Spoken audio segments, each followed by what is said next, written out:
ना हिंदू ना मुसलमान के खातिर, ना हिंदू ना मुसलमान के खातिर, ना अल्लाह ना भगवान के खातिर, ना हिंदू ना मुसलमान के खातिर, ना अल्लाह ना भगवान के खातिर। कितनी माओ के बेटे और कितनी मांगों के सिंदूर शहीद हुए हैं इस भारत माता के खातिर, इस भारत माता के खातिर।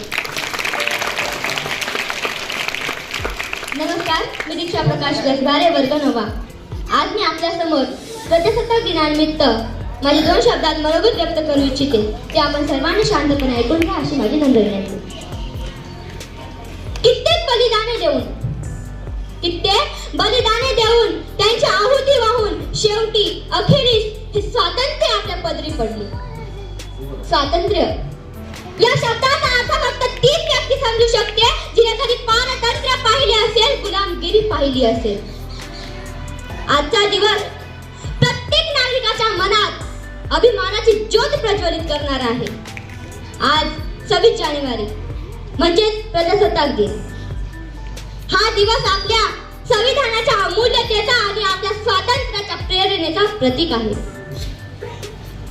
भारत माझा देश आहे आणि सारे भारतीय माझे बांधव आहेत, अशा प्रतिज्ञा आज आपण गर्वाने अभिमानाने करतो. ही प्रतिज्ञा आज आपण म्हणू शकतो कारण आपल्या महान नेत्यांनी, क्रांतिकारकांनी, शूरवीरांनी ब्रिटिशांशी लढून आपल्याला स्वातंत्र्य मिळवून दिले. या देशाला स्वातंत्र्य मिळवून देण्यासाठी भारतातील हजारो शूरवीरांनी आपल्या प्राणाचे बलिदान दिले. म्हणूनच म्हणतात ना, जिसका बेटा सरहद पर हो, जिसका बेटा सरहद पर हो वो माँ कहाँ सुकून से सोती है.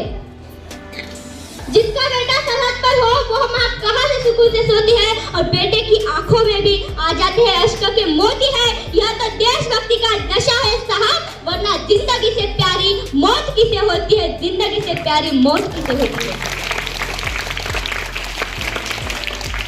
आपल्या देशाला स्वातंत्र्य मिळवून देण्यासाठी अनेक शूरवीरांनी या देशासाठी आपल्या प्राणाची आहुती दिली.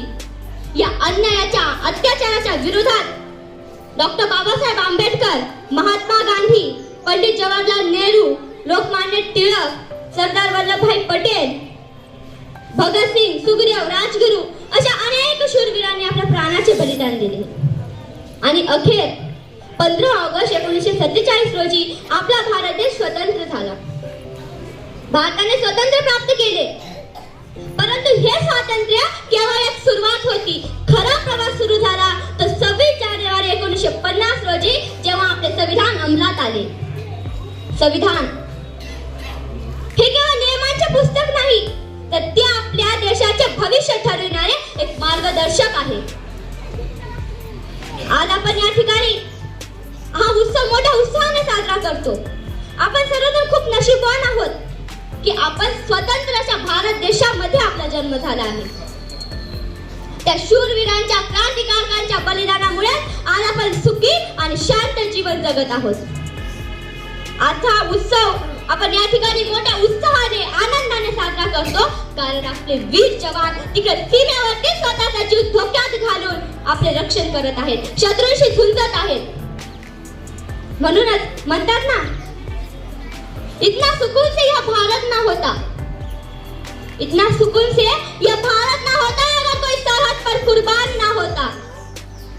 इतना सुकून से यह भारत ना होता अगर कोई सरहद पर कुर्बान ना होता. जिसका परिवार घर पर रास्ता देखता हो उसे सीने में गोली खाना आसान नहीं होता, उसे सीने में गोली खाना आसान नहीं होता. आज आपल्या देशाला अनेक समस्या भेडसावत आहेत. भ्रष्टाचार, शिक्षणाची कमतरता, स्त्रियांचे असुरक्षित वातावरण अशा अनेक समस्या आहेत. परंतु या सर्वांना जबाबदार कोण? आपणच ना. म्हणून आपण सर्वांनी एक जबाबदार नागरिक म्हणून देशाच्या हितासाठी काम केलं पाहिजे. दिवसेंदिवस देश प्रगती पथावर जात आहे, परंतु देशात भ्रष्टाचार, गुन्हेगारी, गरिबी आणि अस्वच्छता यांचे प्रमाण वाढत आहे. म्हणून आपण सर्वांनी एक निष्ठेने, एकजुटीने काम करून देशाला चांगलं बनवलं पाहिजे. वाईट लोकांपासून आणि वाईट गोष्टींपासून आपल्या देशाचे संरक्षण केले पाहिजे. भ्रष्टाचाराला दूर करून आपल्याला एक नवा भारत घडवायला पाहिजे. मित्रांनो, मी आपल्या सर्वांचा जास्त वेळ न घेता शेवटी एवढंच म्हणू इच्छिते सुरक्षित है, जिसका अपना हमेशा के लिए खो गया, जिसका अपना हमेशा के लिए खो गया और रोता रहा पूरा परिवार और पूरा देश स्टेटस लगाकर सो गया। इतना आसान नहीं होता हिफाजत वतन की करना। अरे इतना आसान नहीं होता हिफाजत वतन की करना।